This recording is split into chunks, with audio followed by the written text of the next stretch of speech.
Puncture વાળો જઈ એમ કહે કે ટ્યુબ બદલવી પડશે, તઈ આપણને એમ થાય કે નોર્મલ ડિલિવરી થાય એમ હતી અને આને સિઝેરિયન કરી નાખ્યું. મને એ નથી સમજાતું કે હાંજે જ મચ્છર ઘરમાં કેમ આવે છે. એની એવી કઈ ઓફિસ છે કે જેમાં એ કામ કરે છે ને 6 વાગ્યા પછી છૂટે છે. માવો અને ગુટખા ખાવા વાળા ઉચ્ચ સંસ્કારી હોય છે.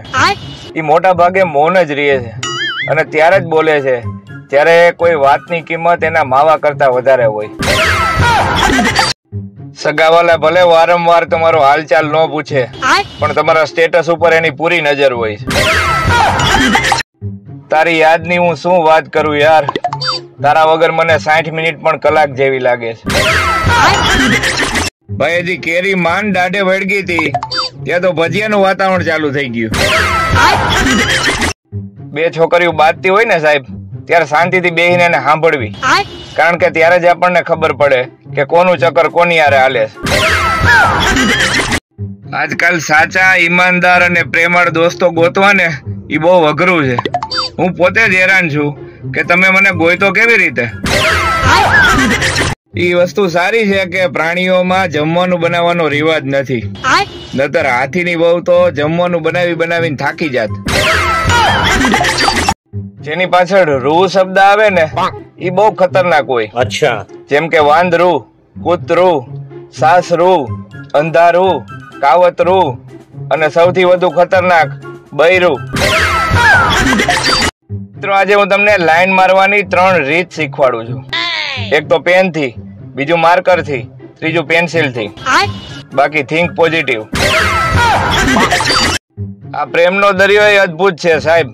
જે ડૂબી ગયો એ આશિક, અચ્છા, જે બચી ગયો એ પ્રેમી, ઠીક હે, અને જે તરતો રહી ગયો એ પતિ. જેના બેસવા માત્રથી સોફા 6 ઇંચ ઊંડો દબાઈ જતો હોય એવી બૈરાઓ પણ સ્ટેટસમાં લખે કે મુજે પલકો પે બિઠા લે સજના. તો આમાં સજનાનો જીવ નીકળી જાય બેન. છોકરાઓને દારૂ અને છોકરીઓને મેકઅપ એ ચડી જાય એટલે ઇંગ્લિશ જ બોલે. પહેલા ફસાવ્યો મને એની ઝાડમાં, પછી જેટલી વાર મેં હાથ ફેરવ્યો એના વાળમાં, હવે એ વાળ નીકળે છે ભાત અને દાળમાં. લગ્નના 7 ફેરામાંથી 4 જ ફેરા આપણે ત્યાં હોય છે. અચ્છા. અને એટલા માટે કારણ કે 4 જ ફેરામાં માણસ વઠો પડી જાય છે. બાકીના વધારાના 3 ફેરાની જરૂર જ નથી પડતી. પતિ કે આ રોજ શું એક ને એક બટેટાનું જ શાક બનાવ્યા રાખસ, જરાય નથી ભાવતું હવે. પત્ની કે રોજ એક ને એક કાચી પાતરીનો માવો ખાવ છો ને તોય ભાવે છે ને, ખાઈ લ્યો છાનમુના.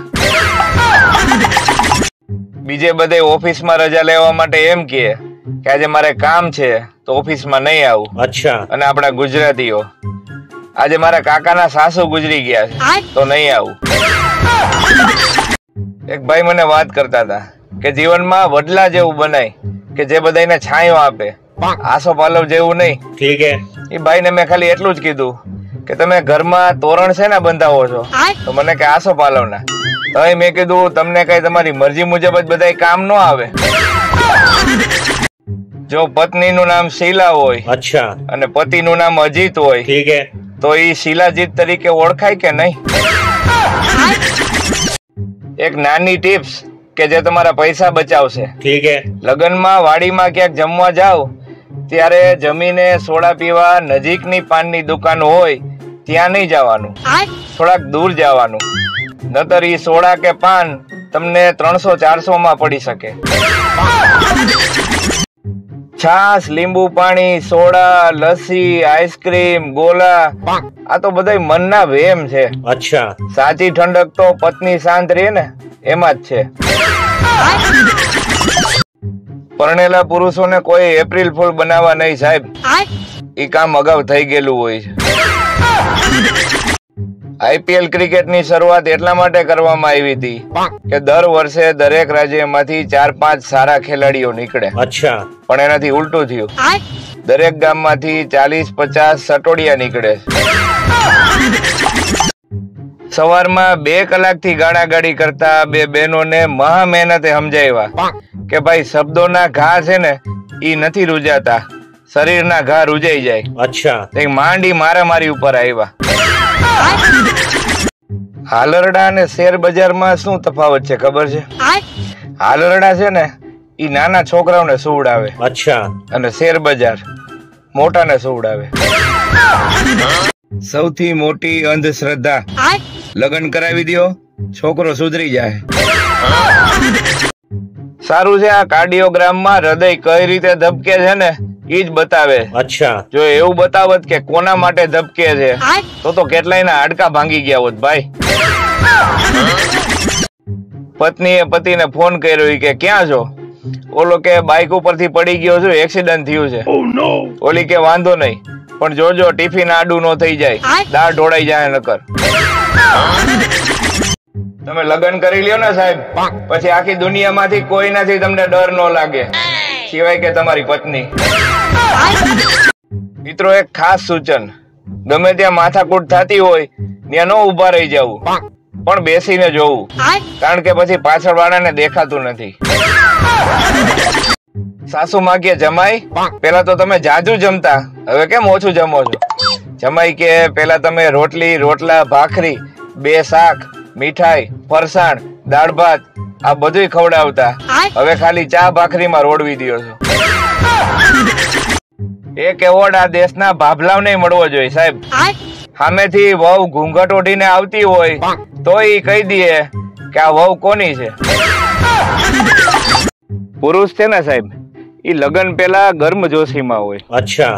લગ્નના થોડાક દિવસ સુધી મદહોશીમાં હોય. ઠીક હે. અને લગ્ન પછી ખામોશીમાં હોય. એક પતિ પત્નીને કે તું 1000માં 1 છો. અચ્છા. ઓલી એક ઝાપટ ચડાવી દીધી પતિને કે તો 999 બીજી કોણ છે? બે બેનપણીઓ વાતો કરતી હતી. એક કે મારો પતિ મને એટલો બધો પ્રેમ કરે છે ને, મને કેતા હોય કે 7 જન્મ સુધી તારી હારે રહીશ. ઓલી બીજી કે જો પુરુષો આવા જોઈએ બેન, 7 જન્મ પછી એને બીજી કોકને કઈ રાખ્યું હોય છે. જો પત્ની ઘરે ખોટે ખોટી મગજમારી કરતી હોય ને તો ચંપલ ઉપાડો અને પગમાં નાખી પહેરી અને બહાર વયા જાવ. ખોટું રિસ્ક નો લેવાય ભાઈ. એક તો ઉનાળો માથે, મગજ તપેલા હોય. એક જ એવો તહેવાર છે કે જેમાં લોકો જૂના કપડા પહેરે છે, ધૂળેટી. એક પત્ની રોજ પતિની હારે કોઈ પણ જાતના વાંક વગર ઝઘડતી, પણ પતિ બિચારો કાંઈ ન બોલતો, મૂંગા મોઢે સહન કરી લેતો. ઠીક હે. એક દી પત્ની એને કહે બાંધવાની તેવડ ન હોય તો પછી લગ્ન જ ન કરાય ને. દિલના દર્દીઓ હોસ્પિટલ કરતા સોશિયલ મીડિયામાં વધારે જોવા મળે છે. ભાઈ, નમ્ર વિનંતી અને અપીલ કે જો તમે પરણેલા છો તો રાત્રે વહેલા સુઈ જાવ. તમારા કારણે કુંવારા લોકોનું નેટ ધીમું પડી જાય છે ભાઈ. પ્રેમ કરતા પૈસા વધુ મહત્વના છે. અચ્છા. કોઈ દી તમે સાંભળ્યું કે છોકરીને સપનામાં મજૂર દેખાણો? એને રાજકુમાર જ દેખાય. છોકરી વાળાએ પૂછ્યું કે શું કરો છો તમે? છોકરો કે I am air diffusion fix and monitoring scientist. ઓલા કે અમારી તરફથી આ છે. ઠીક હે. લગન પછી ખબર પડી કે ઓલાને તો પંચરની દુકાન છે. શંકાની હદ તો જોવો સાહેબ. એક પત્ની એના પતિને કે આ તમારા શર્ટમાં એકોય વાળ જોવા નથી મળ્યો. તો કોણ હતી એ ટકલી? અચ્છા.